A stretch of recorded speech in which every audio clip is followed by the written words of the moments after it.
Prontinho. Pronto. Agora a gente espera o pessoal, tá? O pessoal da banca, principalmente. Beleza? Beleza. Pronto, ó, o professor Leonardo já está aqui. Já chegou. Obrigado, Léo, pela disponibilidade. Boa tarde, Obrigado pela tarde, presença. Alisson, professor Luiz Paulo. Boa tarde, professor. Beleza. Faz. Pode esperar, Pablo, né? Falta agora Tranquilo. a segunda Estou por aqui, tá? Beleza. Valeu. Valeu, Luiz Alves.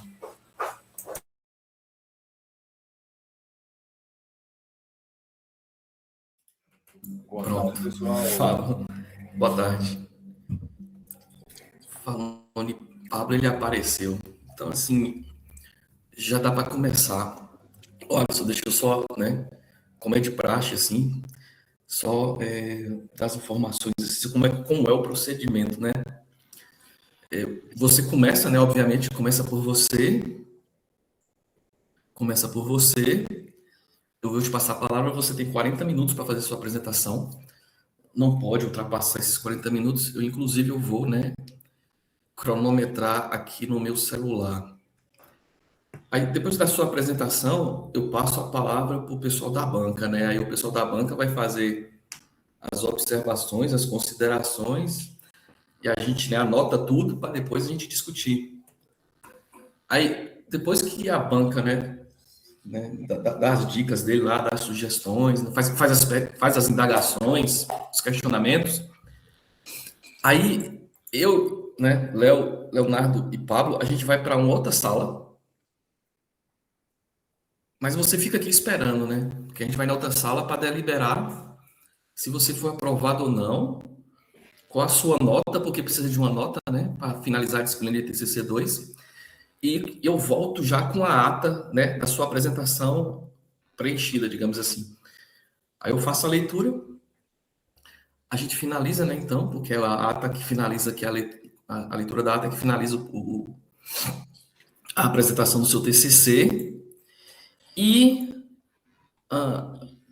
mas a gente ainda fica, né, para discutir os próximos passos, porque dependendo, né, do que eles falarem, ainda tem um pouco de trabalho para poder fazer, tipo, fazer alguma correção no TCC, sabe? Alguma observação que eles fizeram, a gente responder alguma observação que eles fizeram, beleza? Perfeito, fechou. Pronto, cara, já tá tudo certo. Deixa eu só habilitar aqui o cronômetro. Só lembrando, tá? 40 minutos você não pode passar, não. Cadê? Relógio, cronômetro.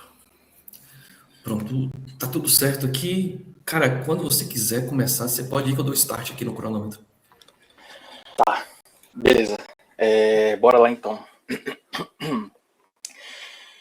Boa tarde, pessoal. Eu estou aqui hoje para apresentar o meu trabalho de TCC para vocês, meu trabalho de conclusão de curso. O título desse trabalho é Uma arquitetura baseada em eventos para o processamento de documentos por inteligências artificiais, o caso dos editais do IFBA.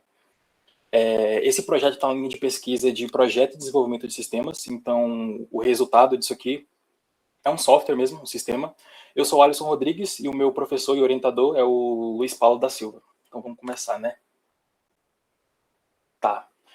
A gente sabe que editais são documentos muito importantes para instituições acadêmicas, né? São a partir desses editais que os ingressantes, as pessoas que têm interesse em entrar nos cursos, eles conseguem tirar dúvidas, informações, questões de datas, também é tudo pelo edital.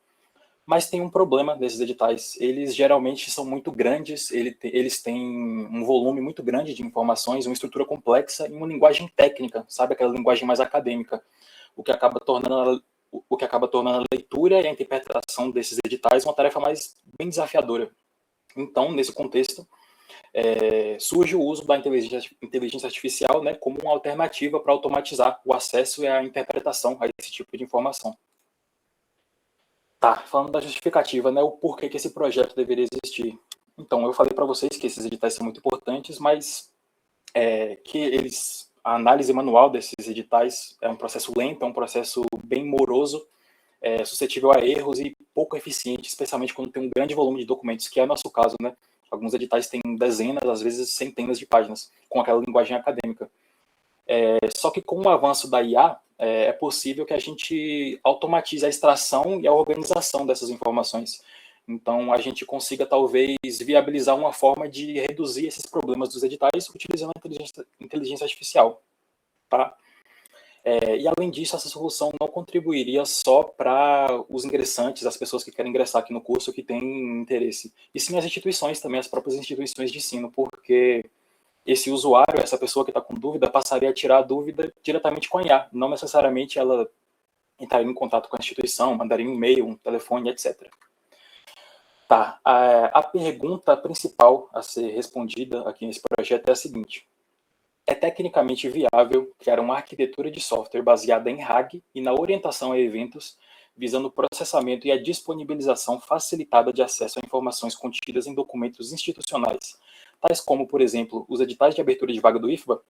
É uma grande pergunta essa daqui, mas o que basicamente a gente está tentando dizer aqui é, usando técnicas de IA e orientação a eventos, a gente consegue uma solução que melhore esses problemas dos editais, esse problema de morosidade, esse problema de uma comunicação mais técnica, mais acadêmica? Essa é a principal questão aqui desse projeto, tá? De objetivo geral é um pouco do que eu já falei aqui, mas o objetivo geral desse projeto é desenvolver uma arquitetura baseada em eventos para o processamento de documentos institucionais, com foco nos editais no IFBA, utilizando técnicas de IA. E aí, de objetivos específicos, a gente tem esse de implementar métodos de pré-processamento baseado em RAG para os editais. RAG, que é uma técnica de IA que eu vou exemplificar depois, vou dar uns exemplos melhores. Utilizar essa outra técnica de PLN, né, ou seja, processamento de linguagem natural, para exibir as informações desse edital de uma forma mais humana, sabe, e não com aquela linguagem acadêmica. E, por fim, né, desenvolver essa arquitetura e todo um sistema web conversacional, chamado de Docflow, para pesquisa e retorno em linguagem natural sobre esses editais, via chat. Tá, falando agora da metodologia.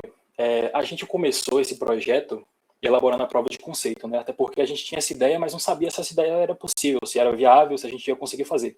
Então, começou assim, a gente fez alguns projetos ali, uns códigos simples para testar, viu que era possível, então essa ideia está validada, né? E aí a gente foi para a definição de arquitetura.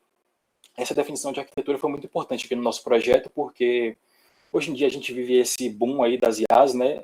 A IA para todo lado, e a IA pode muito bem ajudar a gente a codificar também, e a IA meio que ajudou a gente a fazer esse projeto. Então, a gente perdeu bastante, não perdeu, mas ficou bastante tempo nessa questão de definição de arquitetura. Então, fazendo documentação, fazendo diagramas de arquitetura, diagrama de sequência, enfim. Depois dessa arquitetura definida, antes de pegar em código nem nada, e aí depois a gente foi para o desenvolvimento mesmo, né? Aí começou de forma paralela o desenvolvimento da parte lógica do sistema e da interface gráfica, que seria o back-end e o front-end. Quando esse back-end já estava numa fase ali mais utilizável, né? A gente começou fazer uns testes com editais reais nele, editais daqui do IFBA. E por fim, a gente fez a integração entre back-end e front-end e a escrita do artigo. Beleza, entrando aqui em fundamentação teórica, eu acho muito importante a gente falar um pouco melhor sobre os termos que eu vou utilizar aqui. Eu vou mostrar para vocês depois um exemplo de como está o projeto dele funcionando na prática, mas tem muitos termos aqui que eu estou utilizando que é bom explicar para todo mundo ficar na mesma página, beleza? Primeiro, a IA, ela tem sido amplamente utilizada nesse contexto para automatizar essa análise de documentos complexos, então casa muito com o nosso projeto aqui, só que nesse contexto se destaca uma abordagem específica que é o RAG, Retrieval Augmented Generation. Simplificando bastante, essa abordagem basicamente viabiliza que a gente recupere informações relevantes de uma base de dados. Então, eu tenho uma base de dados, eu tenho um documento, e usando matemática básica mesmo, busca por similaridade, transformando esses textos, essa base de dados, esses documentos em vetores, a gente consegue fazer buscas dentro dele, e essas buscas são muito eficientes. E como eu falei, nessa abordagem ela permite uma maior precisão e uma confiabilidade, porque é o seguinte, a gente não está confiando no que a IA tem para nos dizer. A gente fornece para a IA contexto baseado em informações reais, ou seja, partes do edital. E aí, entre esses outros termos, que seria processamento de linguagem natural, PLN, e LLMs. Processamento de linguagem natural é um ramo da IA que é responsável basicamente por compreender, interpretar e gerar a linguagem humana de forma automatizada. Já as LLMs são esses modelos de IA que a gente usa no dia a dia, aí, né? ChatGPT, DeepSeek, Cloud, etc. Só que tem um problema, esses modelos, eles são treinados com muito texto, eles conseguem gerar respostas coerentes, né?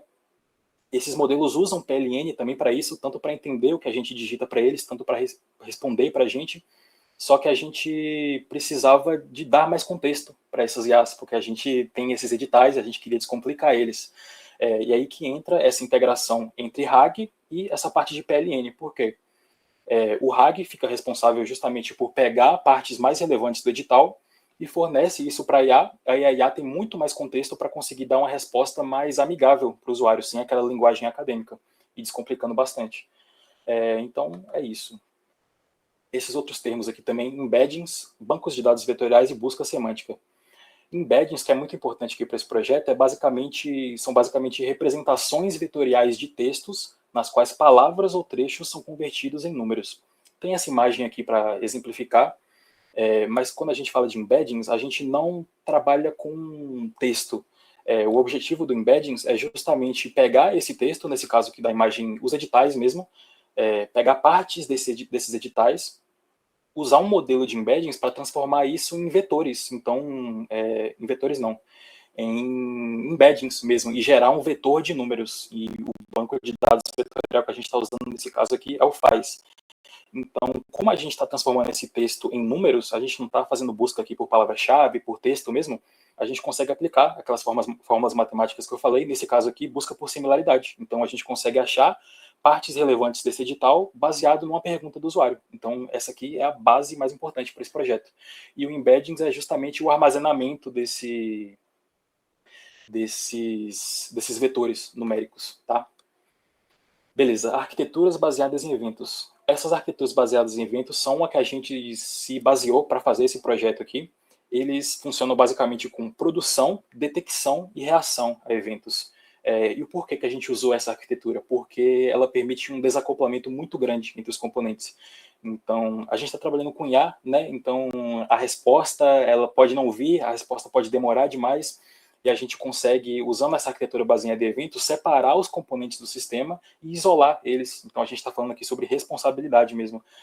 Cada componente desse sistema tem uma responsabilidade única, e eles se comunicam entre si usando esse broker, que é o Apache Kafka.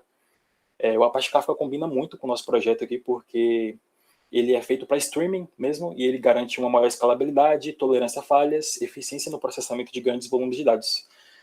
Então é basicamente isso. Eu trouxe essa imagem aqui para vocês para exemplificar o porquê que a gente não usou uma arquitetura síncrona.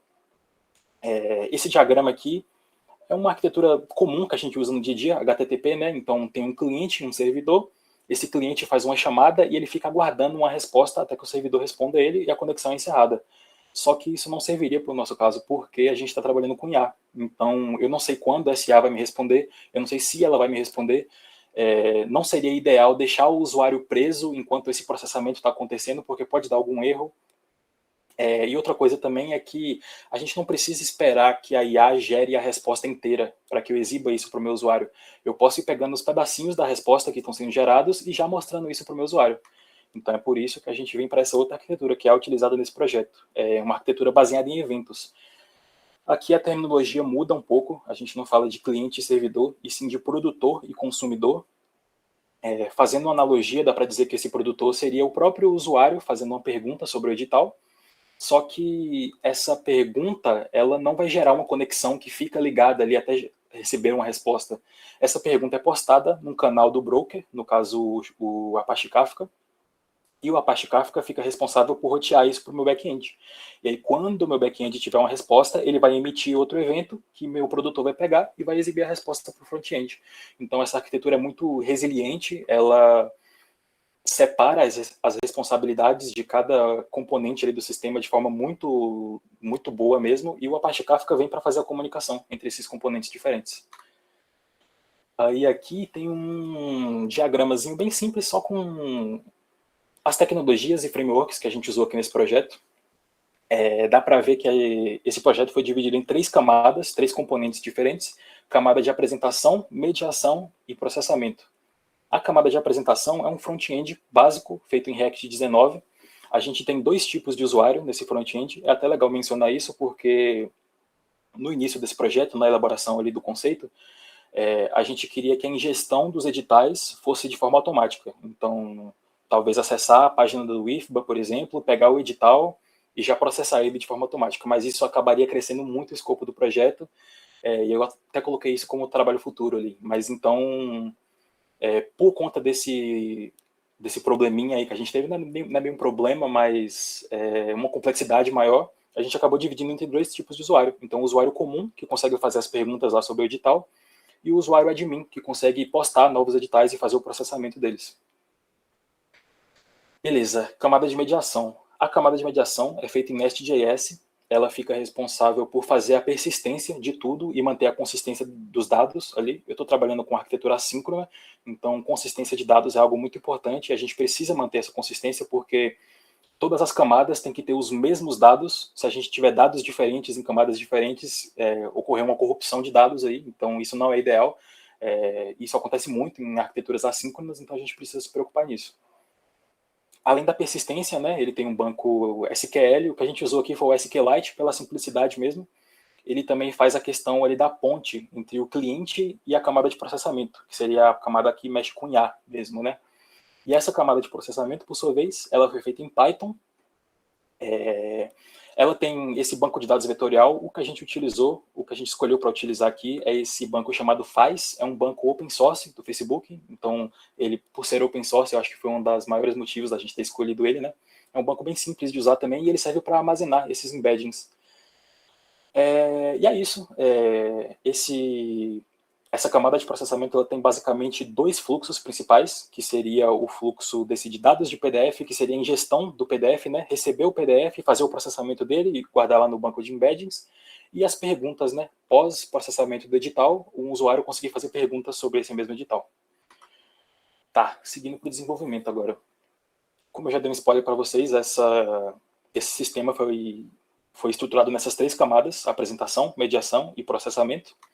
E aí eu vou falar um pouquinho de cada camada para vocês. A camada de apresentação, ela é uma interface, ela é uma aplicação web desenvolvida em React. Ela oferece uma interface de chat conversacional em tempo real. Isso aqui foi uma parte de estudo mesmo que eu fiz de UI e UX design para tentar montar uma interface que seja simples e fácil de ser usada também, sabe, que tenha uma usabilidade boa, que não seja muito complexo de mexer, justamente pensando nessa questão da democratização. E utiliza WebSockets e HTTP para comunicação com backends, né? Com backend. WebSocket, que é aquela comunicação bidirecional, né? Ou seja, eu não só mando uma chamada para o backend, eu também posso receber mensagens do backend de novo, então é bidirecional, ao contrário do HTTP, que é unidirecional. E além disso, essa camada também permite o envio de editais no formato PDF, então proporciona uma interação bem simples ali, intuitiva para o usuário, tá? A camada do meio, que é a camada de mediação, ela serve como essa ponte, né? Ela foi feita em Nest.js e ela serve como ponte entre o cliente e o núcleo de processamento, para que o cliente não interaja diretamente com o núcleo de IA. Então, ela fica responsável ali por fazer essa orquestração. Essa camada também gerencia as sessões dos usuários, não só as sessões, mas persistência de usuários novos, editais novos. Essa camada que persiste ali o histórico de conversas entre o usuário e IA.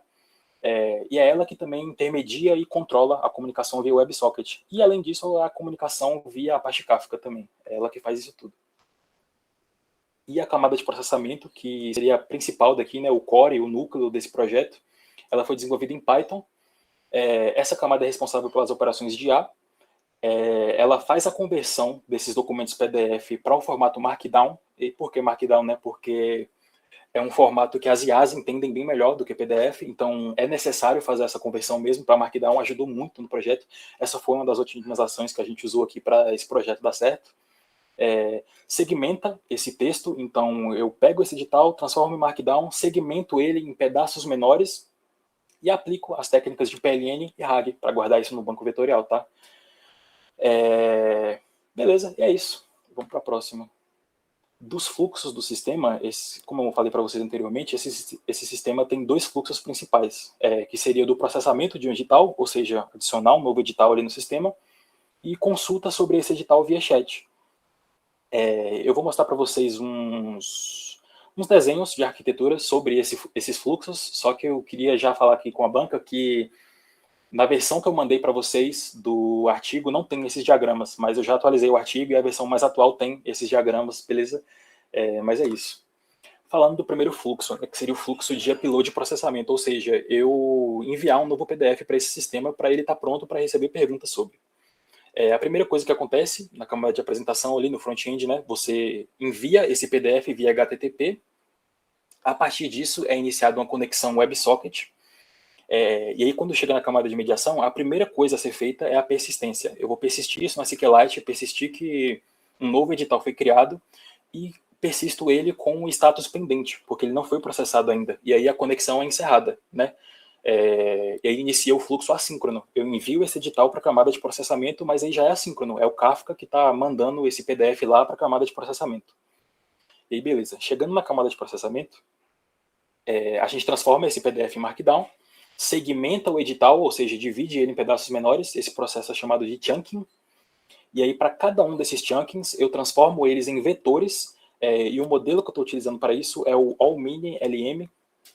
Esse é um modelo bem pequeno, acaba até demorando um pouco, né? Tem esse trade-off, ele demora de 2 a 3 minutos para conseguir gerar o embeddings ali de um PDF de umas dezenas de páginas, mas assim, eu acho que foi uma escolha muito acertada, porque eu falei para vocês sobre a democratização do acesso a esse tipo de informação do edital, mas algo que é muito importante para mim também no desenvolvimento desse projeto foi a democratização do uso desse sistema também. Então, eu vou mostrar a demonstração para vocês no final de como ele está, mas ele está rodando totalmente local, numa máquina que não é muito poderosa, uma máquina bem defasada, inclusive, e consegue rodar esses modelos e me dar uma resposta bem satisfatória num tempo legal.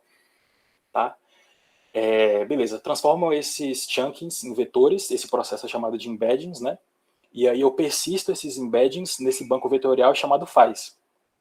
E aí, depois disso, eu envio via Kafka o status do processamento lá por SQLite. Então, esse edital que acabou de ser inserido, ele deu erro, ele deu algum problema, ou ele foi processado com sucesso e tal. Eu atualizo isso no banco primeiro e depois mando para a minha interface, para o meu cliente saber que o edital foi processado e que está apto a receber perguntas. Beleza, o segundo fluxo principal seria o de consulta via chat, né? Esse fluxo acontece pós-ingestão do edital, então o edital está apto a receber essas perguntas, o usuário envia uma pergunta, essa conexão acontece via WebSocket, né, bidirecional. A primeira coisa que eu faço novamente é persistir isso no SQLite, persisto que um usuário fez uma pergunta ali no edital, cria uma nova conversa, um novo histórico de chat, e envio essa pergunta com o identificador do edital lá para a camada de processamento. Esse identificador do edital, até é legal mencionar que, como a gente está trabalhando com arquitetura assíncrona, né, tem essa questão da consistência de dados. E a única camada que faz persistência é a camada de mediação. Então a gente precisa de um identificador único ali para cada edital, para passar isso pelas camadas, sabe, para identificar o edital correspondente. Beleza, essa pergunta chegando na camada de processamento, a gente primeiro verifica se existe uma pergunta semanticamente parecida para aquele mesmo edital. E deixa eu dar um exemplo para vocês. Isso foi uma provocação que o professor Luiz Paulo me fez, né, porque uma pergunta pode ser feita várias vezes da mesma forma, e aí a gente vai ficar gastando o poder computacional para isso, se a gente poderia criar meio que um mecanismo de cache, sabe? E foi isso que a gente tentou fazer. Uma pergunta pode ser feita semanticamente parecida. Eu, dando um exemplo, né, eu posso perguntar até quando vão as inscrições para esse edital. Mas eu também posso perguntar quando se encerram as inscrições para esse edital. Percebam que a semântica é a mesma, a resposta que eu quero obter é a mesma, só que a sintaxe é diferente. Eu fiz essa pergunta de uma forma diferente mesmo. E como a gente está trabalhando com embeddings aqui, a gente consegue transformar essa pergunta do usuário em números, também em vetores, e fazer uma busca por similaridade. Então, se essa pergunta já foi feita antes, a gente só manda ela, que está no cache, para o SQLite, e atualiza a interface do usuário. E esse processamento mais pesado, de RAG, de IA, não aconteceria. Mas se for a primeira vez que essa pergunta está sendo feita, vai entrar na parte de processamento, né? E aí, o que acontece? A gente recupera as partes mais relevantes do edital baseado na pergunta que o usuário fez. Esse é o processo de RAG implementado aqui. A gente envia para a LLM um prompt com umas regras, o contexto, a pergunta que o usuário fez e essas partes mais relevantes do edital. E o modelo de IA que a gente está usando aqui é o DeepSeek R1-8B, que é 8 bilhões de parâmetros. E ainda naquela ideia da democratização do acesso a esse software aqui, Só para vocês terem ideia, o ChatGPT, o DeepSeek, o Claude que a gente usa no dia a dia, eles têm dezenas de trilhões de parâmetros. E esse modelo que eu estou usando aqui, o DeepSeek, de 8 bilhões de parâmetros. Então é um modelo bem pequeno, mas acaba suprindo nossa necessidade aqui. É um modelo que funciona muito bem, responde rápido, e é isso. E aí, a gente, novamente, né, um bom motivo para a gente estar usando essa arquitetura orientada a eventos aqui, assíncrona, é que a gente não precisa esperar que a IA responda tudo para depois mandar para o meu usuário. Eu consigo pegar os pedaços da resposta da LLM e enviar pedaço por pedaço ali para o meu SQLite, para primeiro garantir a consistência de dados e depois atualizar isso no meu front-end. Beleza, agora a parte mais interessante, né? Vamos para a demonstração aqui. Esses vídeos aqui são basicamente a demonstração do fluxo 1 e do fluxo 2. Eu vou mostrar primeiro do fluxo 1, que seria da ingestão de um edital, né? Essa aqui é a cara inicial do sistema, é uma telinha de login bem simples. Eu vou fazer o login com um usuário do tipo administrador. Dá para ver que tem essa barrinha lateral aqui no lado, então eu tenho acesso ao módulo de gerenciar editais e instituições, que só admins têm. Tá bem simples essa parte aqui, de instituições, por exemplo, é só um CRUD mesmo, inserir, deletar e editar informações. Eu até adicionei aqui uma nova instituição para fazer um teste. Eu vou adicionar agora um novo edital nesse sistema, eu vou adicionar um edital do ensino superior daqui do IFBA, de 2026.1.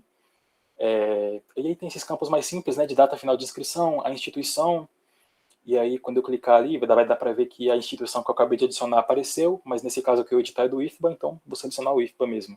Seleciono o PDF desse edital, né, lembra do que eu falei da questão da ingestão manual que precisa acontecer aqui no nosso caso. E até agora não foi feito nada relacionado a IA.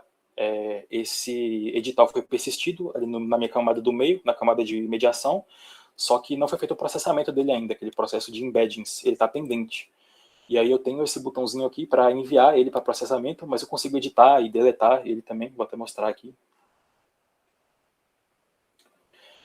E beleza, clicando nesse botão para enviar para processamento, vai acontecer aquele processo de transformar o PDF em Markdown, segmentar ele em pedaços menores, guardar ele no banco de dados vetorial, e esse processo demora um pouquinho, tá? Demora 2 a 3 minutos, mais ou menos, porque o modelo que a gente está usando é bem pequeno. Mas beleza, finalizou. E aí, esse edital aqui, ele está apto a receber perguntas. Então, se a gente for ali no módulo de chat, eu já vou conseguir fazer perguntas sobre ele. Aí eu consigo visualizar também esse edital que eu acabei de fazer o upload. E consigo visualizar ele em texto também, formato Markdown. E é basicamente isso, desse fluxo aqui. Beleza?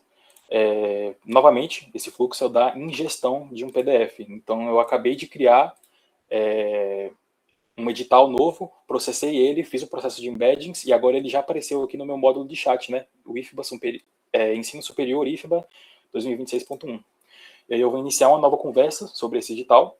Eu vou perguntar quais documentos são necessários para a matrícula, uma pergunta bem básica, né? E aí é aqui que vai acontecer aquela questão do fluxo 2. Baseado nessa pergunta aqui do usuário, eu vou recuperar as partes mais relevantes do edital, que é o processo de RAG, né? Eu vou mandar isso para um LLM, e a LLM vai me cuspir uma resposta mais amigável, mais palatável para quem não está habituado com linguagem acadêmica, etc. E assim, de novo, eu estou usando um computador bem antigo e não demora muito. Olha isso, não demorou nem 5 segundos para me gerar uma resposta. E outro detalhe também que é legal mencionar é que eu não estou recebendo a resposta, eu não aguardo a resposta inteira, eu estou recebendo os pedaços da resposta e vou montando aqui no front-end. Beleza, aí eu vou fazer outra pergunta agora. Na verdade, eu vou fazer a mesma pergunta agora, só que com uma sintaxe diferente. Deixa eu esperar eu digitar aqui. Eu perguntei antes quais documentos são necessários para a matrícula. Agora eu vou perguntar quais são os documentos exigidos. A resposta que eu quero obter é a mesma, porém a sintaxe é diferente. Então, tem um mecanismo de cache semântico aqui, aí vocês vão ver que a resposta vai vir imediatamente. Aí, imediatamente a resposta veio, e é a mesma resposta do dedo de cima, né? E aí, só para ter certeza, eu vou fazer mais uma vez a mesma pergunta, só que de outra forma diferente. Eu vou perguntar agora quais arquivos ou documentos são obrigatórios para a matrícula. Beleza, a resposta veio imediatamente também. E agora, eu vou deslogar do sistema e vou logar com um usuário do tipo comum, dá para ver que não apareceu aquela barrinha lateral ali com o gerenciamento de editais e de instituições, porque isso seria para administradores mesmo. Eu vou tentar burlar o sistema aqui também. Eu estou nessa página de chat, eu vou para a página de editais, vou tentar, na verdade, né?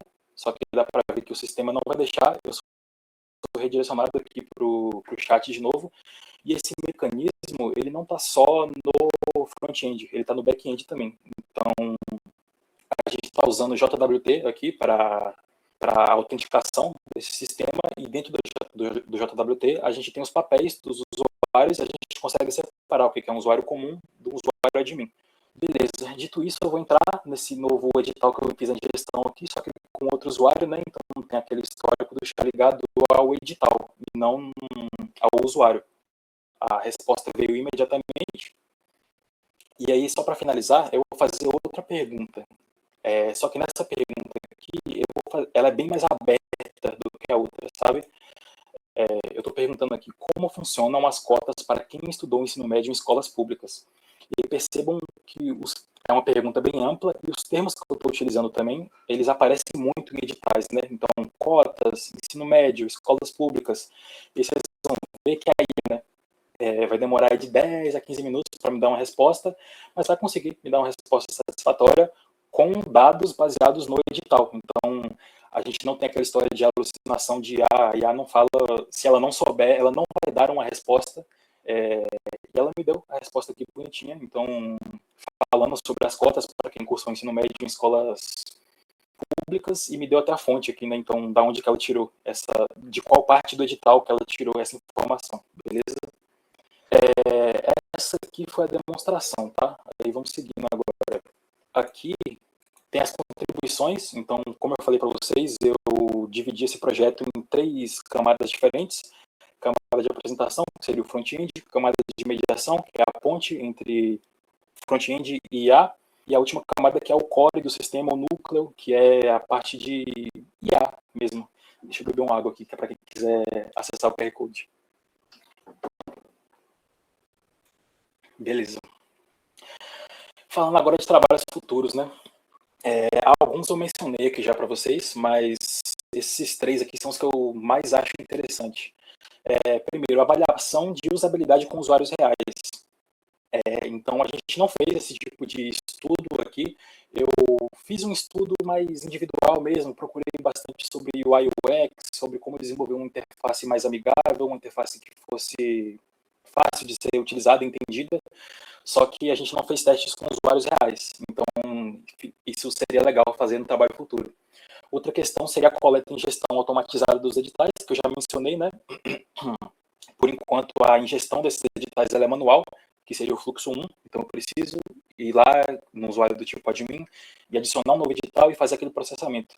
Mas, como trabalho futuro, seria legal, talvez, automatizar essa ingestão. Então, talvez usando um web scraping para entrar nos sites das instituições e pegar os PDFs e tal.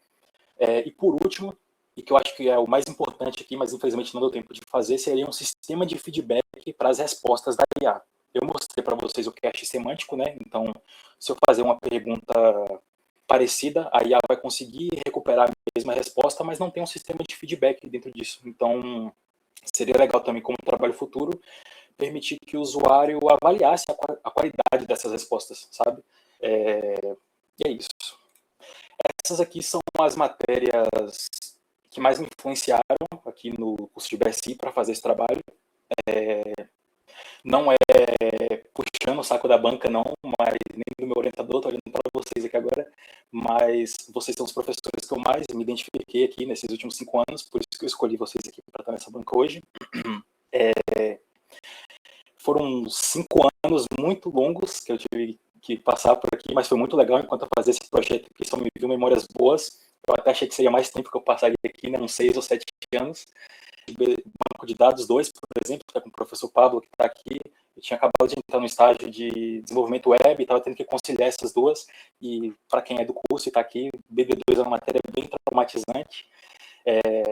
Mas no futuro também, quando eu já tinha uma certa experiência de mercado, eu peguei as matérias de inteligência artificial e sistemas distribuídos, e essas matérias me marcaram muito, porque me fizeram ter uma paixão mesmo pelo curso, por mais que eu já tivesse essa experiência de mercado, foi muito legal pegar essas matérias, tá? Essas aqui são as referências que a gente utilizou. A mais importante, que eu diria, que mais foi fundamental, seria essa de Kuroki Jr. e Gottschalk, que foi uma até que eu mencionei em slides anteriores, porque nesse artigo aqui eles falam bastante sobre IA relacionado à arquitetura orientada a eventos, então combina perfeitamente com o nosso projeto. Aqui são mais algumas referências. E é isso, pessoal. Eu ainda tenho alguns minutinhos, então queria, só para finalizar, eu me sinto muito, muito grato, muito honrado por ter passado por aqui nesses 5 anos.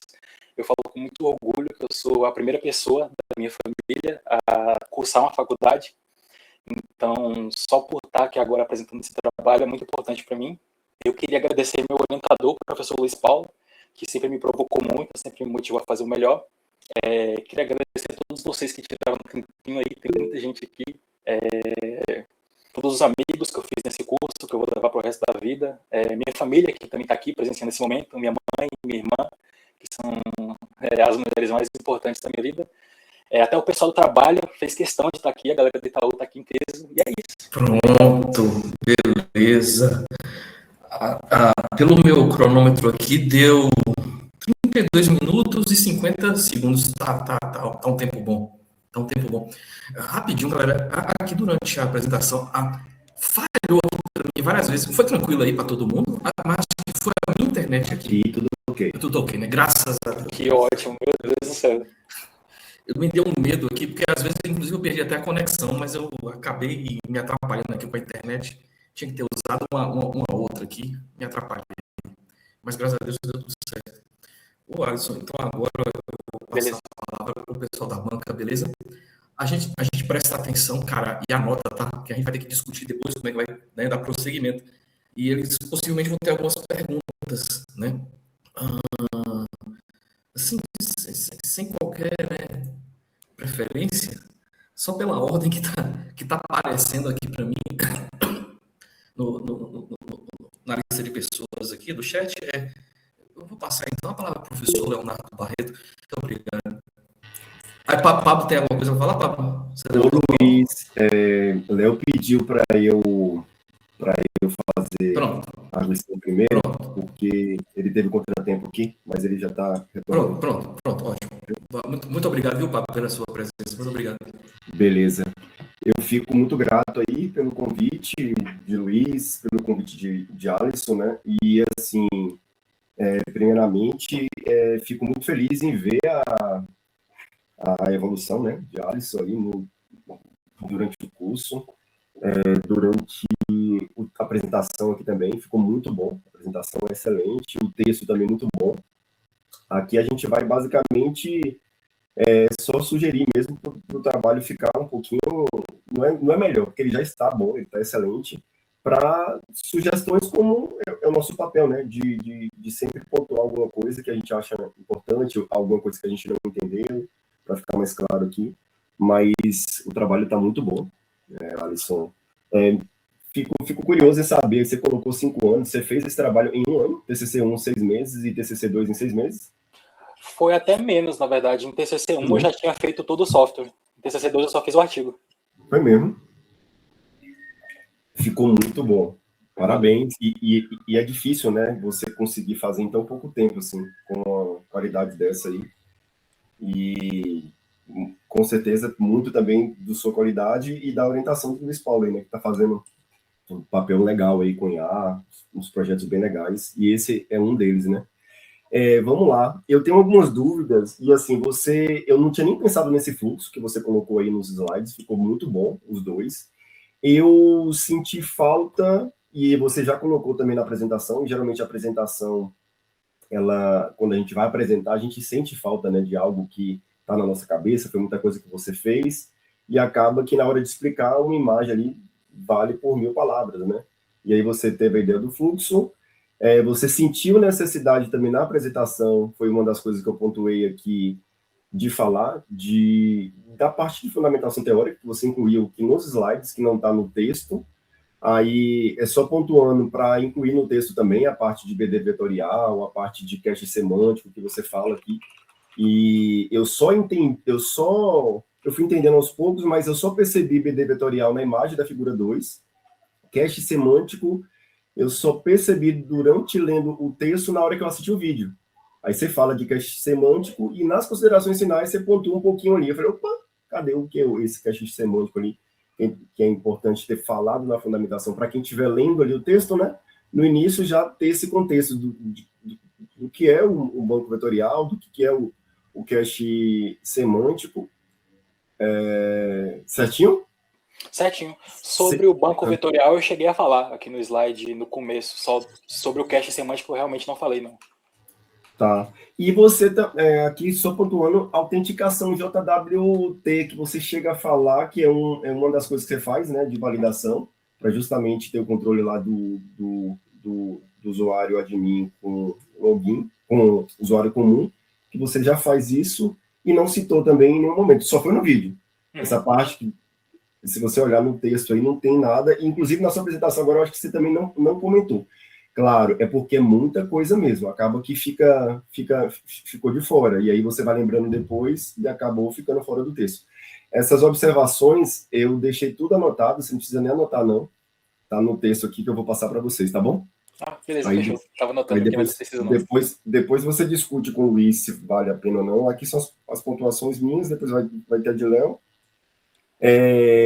Pois é, senti falta disso. Aí, da parte da arquitetura, se você puder botar na figura 2, não identifiquei.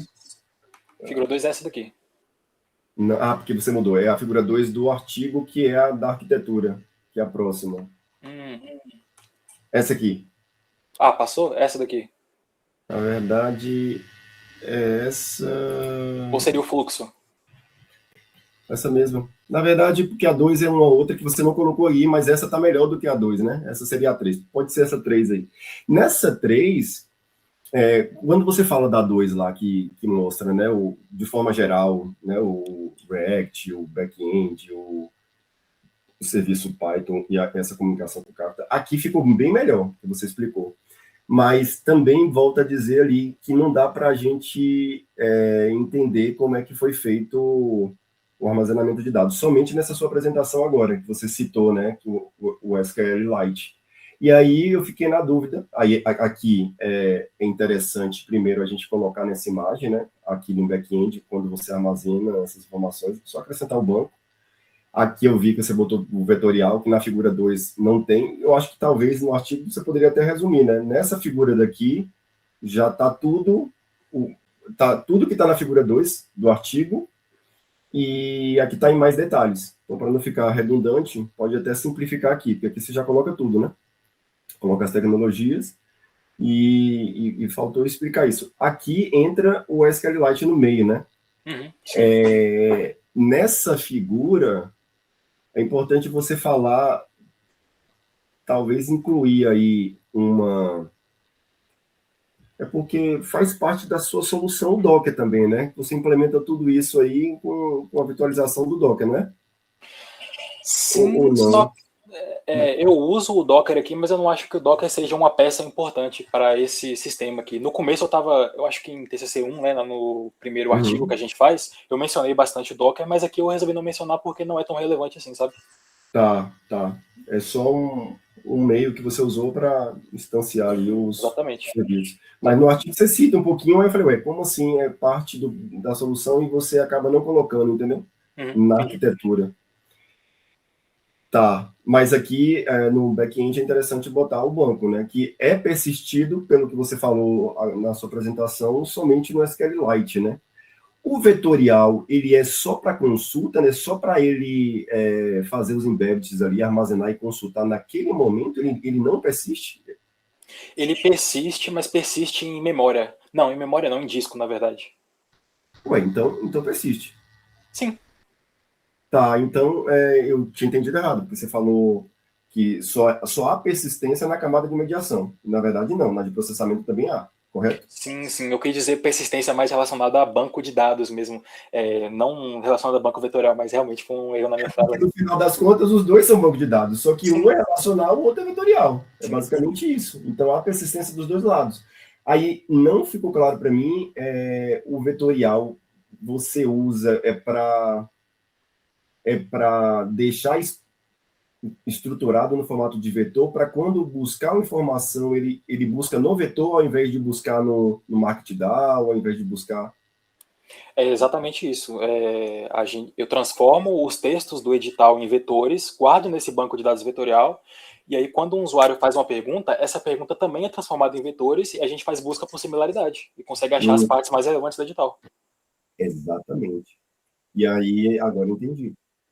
Fica claro que é assistido nos dois, né? Tanto no relacional quanto no vetorial. O vetorial é para fazer as questões da IA, né, para entender sobre o texto, e a do edital, né, as informações que você armazena lá, qual é o edital, quem foi que adicionou, isso tudo fica no relacional. Exatamente, isso aí. Não é isso? É no SQLite. Mas realmente faltou a imagenzinha aqui mesmo do SQLite para demonstrar que a gente está usando esse banco aqui. Eu acabei colocando naquele fluxo, nos fluxos mesmo, mas não coloquei nessa outra imagem. Tá. Aí aqui tem perguntas que eu coloquei, que eu já te perguntei aqui, qual é a função qual a função do vetorial nesse projeto, você respondeu aqui, mas aí lembra que isso não ficou claro no texto, então é só, quando você vê essa pergunta aqui, talvez deixar mais claro esse objetivo, quando você relacionar ali o SQLite com o BD vetorial. Perfeito. Beleza? Você pode justificar também, que eu acho que não foi feito ali, porque usou faz, né? Face, porque é gratuito, ou pessoa. Você falou aqui na apresentação, acho que no artigo não está. Sim, eu mencionei na apresentação, mas não mencionei no artigo o porquê a gente utilizou ele. Tá. Duas sugestões. Um é um comentário que eu olhei esse Docflow, assim, quando você sugeriu, eu falei, rapaz, eu já vi esse nome em algum lugar. E aí eu pesquisei, e tem em tudo, na verdade, né? Eu coloquei 2 projetos aqui, um é o Docflow mesmo, outro é o Docflow Fieto. Cada empresa usa uma solução para gerenciamento de documentos e usa essas 2 palavrinhas-chave aí. Eu acho que não tem problema nenhum. É só um comentário aqui, mas você deixa claro que é um Docflow ali, até no GitHub está lá, tracinho IFBA. Então, beleza, fica com essa característica aí do seu projeto, não tem problema. Agora, uma questão que eu não entendi, e aí, assim, por que você usou microserviços e não... Você justificou, eu até coloquei aqui, com base no desacoplamento dos componentes, escalabilidade, evolução do sistema. A gente, né, Luiz gosta muito de microserviço, até me estimulou a trabalhar com microserviços há um tempinho atrás, e a gente meio que, para projetos pequenos, uma equipe pequena, a gente viu que não é muito viável a gente estar usando microserviços. Hoje a gente tem soluções ali voltada para um monolito modular e que resolveria exatamente essa sua demanda aí de desacoplamento sem necessariamente usar microserviço. Aí você tem uma justificativa para isso? Por que quis testar? Por que quis verificar? Eu tenho, sim. Eu não usei esse termo microserviços aqui justamente porque eu não acredito que a gente esteja usando microserviços. Isso aqui se trata de 3 monolitos mesmo, sabe? Eu creio que o microserviço é relacionado ali à granularidade das responsabilidades. E a gente não tem essa granularidade aqui tão pequena. Essa camada de mediação faz persistência, lida com Kafka, lida com WebSockets. A camada de processamento tem vários fluxos diferentes, ela faz coisas diferentes, tem tópicos diferentes no Kafka, então eu não acredito que seja microserviços. Mas a gente dividiu nessas 3 camadas pensando em responsabilidade. Então, essa camada aqui fica responsável pela consistência de dados, para garantir a consistência durante essas camadas, e essa daqui fica com a IA, porque Python para IA é o melhor que tem, né? Tá, então não é o uso de microserviços, então. Não, eu não usei esse termo microserviços. Tá no artigo. Tá? Tá. Não, então na apresentação que eu não usei esse termo. Porque... Você não usou na apresentação, mas tá no artigo. Porque meio que não são microserviços mesmo, são monolitos, só que não com a granularidade de um microserviço. Passou. Isso está no artigo todo, no final das contas. Mas aí ficou claro agora que não é essa arquitetura modular que você usa monolito, né? E separado em 3 camadas principais. Isso. Aí só um detalhezinho aí textual que passou mesmo, mais tranquilo. Essa era a dúvida que eu tinha aqui, onde foi que você usou, porque na imagem, inclusive, não dá para ver, né? Assim, quais são os microserviços que você usou, né? E de fato você não usou, você acabou de falar, não é isso? Sim. Certinho. Na parte das perguntas, eu fiquei me perguntando o seguinte: você coloca e dá 2 exemplos lá usando o cache, né? De forma ali com frases diferentes para retornar a mesma resposta. Eu fiquei perguntando, se eu quiser de forma generalista fazer uma pergunta e saber os principais pontos do edital, essa sua solução ela comporta também, ou ele vai mais em algo pontual? Que eu poderia simplesmente falar assim, ó, eu quero um resumo dos principais tópicos.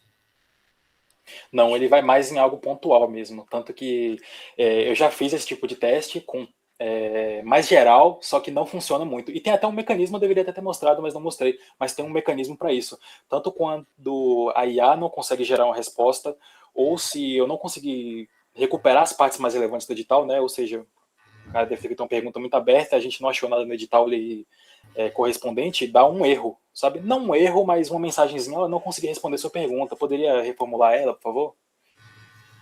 Tá, então ele é mais para foco em perguntas objetivas, então, né? Sim, perguntas objetivas, data de inscrição, cotas, etc. Tá. Aí aqui eu senti isso quando foi na sua apresentação do vídeo. Então talvez a sugestão aqui nesse sentido talvez aí por eu ser leigo em relação a esse hack, eu acho que aí, o intuito dele é ele ser mais objetivo nas considerações, né? E aí talvez deixar claro isso, né? São perguntas mais direcionadas sobre o edital. Então, assim, para aquele usuário que não leu o edital, ou não vai ser muito útil, vai ser útil para aquela pessoa que leu ou faz ideia do que pode ter o edital, né? Que aí ele vai perguntar coisas pontuais ali, sei lá, se for um edital que tem recurso financeiro, aí quanto é a bolsa? Aí ele vai responder, né? Vai olhar lá para o valor da bolsa e vai colocar. Geralmente a pessoa pergunta isso, né? Período de inscrição, de forma geral ali, né? Sim. Não, mas período de inscrição é uma pergunta que eu considero Objetiva. Objetiva mesmo. É objetivo. Então, não seria todas essas são pontual. objetivas. Uhum. Todas essas são objetivas. Não é de forma geral, né? Tá. Quando você colocou a solução, você até justificou na apresentação aí que não é interessante, assim, deixou como trabalho futuro para possibilitar que usuários comuns, né, pudessem inserir os editais, né, para fazer um web crawling, para justamente. Aí eu não sei se você pensou na solução de o administrador fazer isso, sei lá, uma função buscar edital e ele carregar e já buscar ali a partir de uma URL os possíveis editais, ou deixar isso para o usuário comum fazer isso. Você pensou de que forma? Eu acho que a gente não chegou a pensar muito nisso, mas o objetivo principal, eu acho que era mais relacionado a URL mesmo, sabe? A gente pegar uma instituição ali, achar algum padrão da disponibilização desses editais dessa instituição e fazer um web scraping para pegar os PDFs. Mas isso administrador ou usuário comum? Administrador. Pois é, por que vocês não pensaram no usuário comum? Pensa aí Vocês têm uma justificativa por poder de processamento, por questão de limitação de... Porque assim, seria interessante eu, usuário, não sou administrador. Pensa no aluno. O aluno tem vários editais lá, eu quero usar a ferramenta de vocês para responder perguntas objetivas que eu tenho dúvidas sobre aquele edital. Aí eu quero fazer um upload de um edital e fazer considerações relacionadas a isso. Vocês pensaram? Mas no que Ô, você... Pablo, falar, deixa eu responder isso aqui. Sabe por que é? Tem um outro aluno que está fazendo TCC2 comigo chamado Kian. Ele está nisso. Ele está fazendo essa parte do crawler, tá? Tá, mas por que não? Só que é o seguinte, presta atenção. O crawler ele é necessário para poder justamente automatizar a captura. Só que no IFBA isso vai ser muito difícil. Eu já sei que no IFBA, porque a gente não tem um padrão.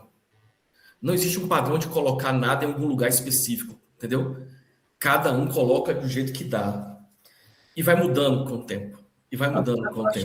Até dá para achar pesquisando por editais, pelas URLs. Mas é difícil. A gente teve Kian, né? No trabalho de Kian teve uma dificuldade muito grande em relação a isso. Porque o edital não vem bonitinho ali, ó, tá aqui o link, entende? Um lugar. Uhum. Ele vem no meio de um monte de coisa. Às vezes, e aí não tem padrão, né? Edital da PRPGI chega na página da PRPGI de um jeito, edital de outro lugar chega de outro jeito. Uhum. E um crawler, né, ou qualquer outra ferramenta baseada em IA, ela precisa encontrar um padrão. Uhum. Né? IA é um troço que, para funcionar direitinho, precisa encontrar um padrão de alguma forma, e o IFBAN não tem. Na questão de, né, na questão de localização, na questão de localizar e disponibilizar os editais. Né? E agora, em relação a você, aí, você falou do usuário normal, colocar uma coisa, isso aí também é possível, seria possível. Todavia, você tem um revés que precisaria de moderação. Você precisaria passar por um fluxo de aprovação para que a ferramenta, né, não começasse a ser utilizada para coisas que não fossem editais. Sim, Sabe? sim. Aí você trocaria uma conta de administrador por um fluxo, pela necessidade de um fluxo de aprovação, de leitura de aprovação, disponibilização e processamento. No final você acabaria com o administrador. Ou você acabaria com o administrador, mas com outro nome, moderador. Entendi. Aí Era isso aí que eu ia acabar respondendo, professor. Essa questão de liberar isso para os usuários traz outro problema que ia mudar completamente esse projeto aqui, porque a gente ia ter que ter controle do que o usuário está fazendo upload, se tem conteúdo malicioso, do tamanho daquele conteúdo, sabe? Esse tipo de coisa. Então mudaria muito o contexto aqui. É porque a gente, usuário de IA generativa, a gente já tem esse poder, né? Porque aí vocês propõem algo que tira esse poder da gente, entendeu? Eu li aqui e falei, que massa, vou poder usar. E quando eu vi lá embaixo, poxa, vai ser só para o administrador ali, vai ter uma burocracia a mais ali e tal. Mas, claro, um setor, se a gente for analisar IFBA, um setor de pesquisa e extensão, ele teria interesse de pegar os editais e colocar ali, antes, inclusive, de ser lançado. Aí, ou então, a partir futuramente, Luiz, a partir do web crawling mesmo, botar o URL e ele sabe lá, se tiver um padrão também, né, e ele, a partir daquele momento, criar esse padrão, botar a URL que... Cara, isso aí é poderia criar, né? Isso aí é muito profundo, isso é muito profundo, porque é uma discussão que está tendo hoje, né? A questão da IA automatizar, mas ao mesmo tempo corre-se o risco de automatizar tanto e você não ter a questão da responsabilidade. Porque o IFBA tem que ter a responsabilidade, né? Pelos editais, digamos assim, de não passar informação errada, de não colocar no ar, se fosse esse sistema fosse utilizado, colocar no ar qualquer coisa que fosse assim ruim, né, aos olhos da comunidade, um edital incompleto, um edital errado, um edital que um aluno colocou lá de qualquer jeito, que um usuário normal colocou lá de qualquer jeito, sem saber, né, de fato, da totalidade de lei que o IFBA tem que seguir, de regimento que o IFBA tem que seguir. Então, assim, se não tivesse o módulo administrador, teria que ter todo o fluxo de responsabilidade. Então, no final das contas, ou você está falando de um módulo administrador como esse que a Alisson, né, implementou, ou um módulo de aprovação por moderação, no final das contas, nós estamos falando de responsabilidade. No caso do IFBA seria realmente necessário, né? Dentro do contexto de propósito de um software como esse. Tá. Quando você fala assim do usuário ter responsabilidade, mas assim, a proposta seria uma outra. Se o usuário ele fizer o upload de um arquivo, esse arquivo não vai ficar disponível para todo mundo. Seria para ele mesmo, só, entendeu? Não. Esse caso de uso a gente não viu, não. Esse caso de uso uma vez disponibilizado, está aberto para todo mundo. Ah, sim. Esse caso de uso a gente não trata, não. Entendi, é porque vocês estão